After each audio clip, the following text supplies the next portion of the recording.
Okay, so let's look at the mechanical events of what we call the cardiac cycle. So a cardiac cycle is a period of contraction and then relaxation. And so when we talk about systole, and you might have heard of systole before, because in terms of blood pressure, it would be systolic pressure, which is the high blood pressure. So this is systole means that the heart is contracting. So this is a period of heart contraction. And then diastole or diastolic pressure, right, would be, that's an S, would be a period of heart relaxation. And we actually have atrial systole, ventricular systole, and then we have ventricular diastole and atrial diastole. So both of the atria and the ventricles show this.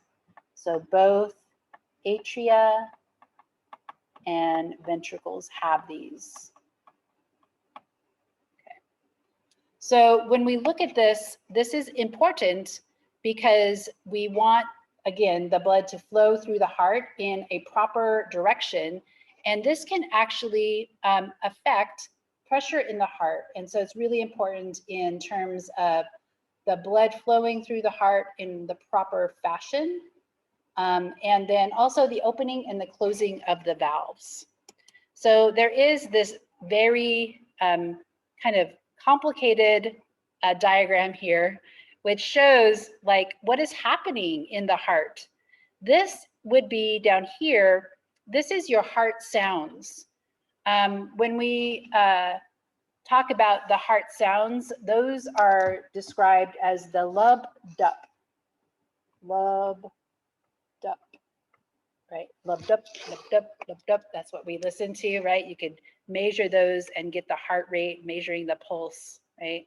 And so this actually has to do with the opening and closing of the AV valves.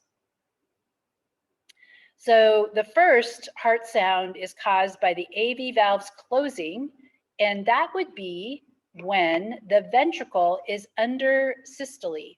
So here's the pressure in my ventricle. It's under systole, right here in blue.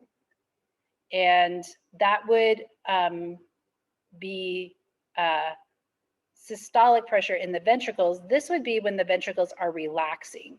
So the dup is the second heart sound, and that's where the semi-lunar valves. So lub is the AV valves closing.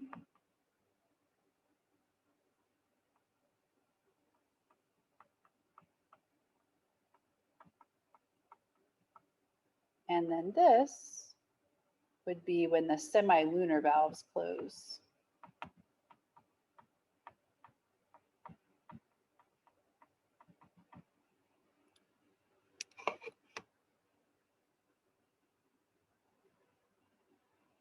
So this just shows the pressure differences that influence the opening and the closing of the valves.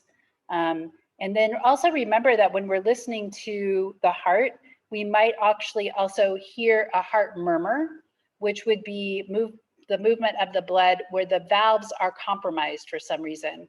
So perhaps one of your valves isn't working quite properly, and you can hear that when you listen to the heart sounds.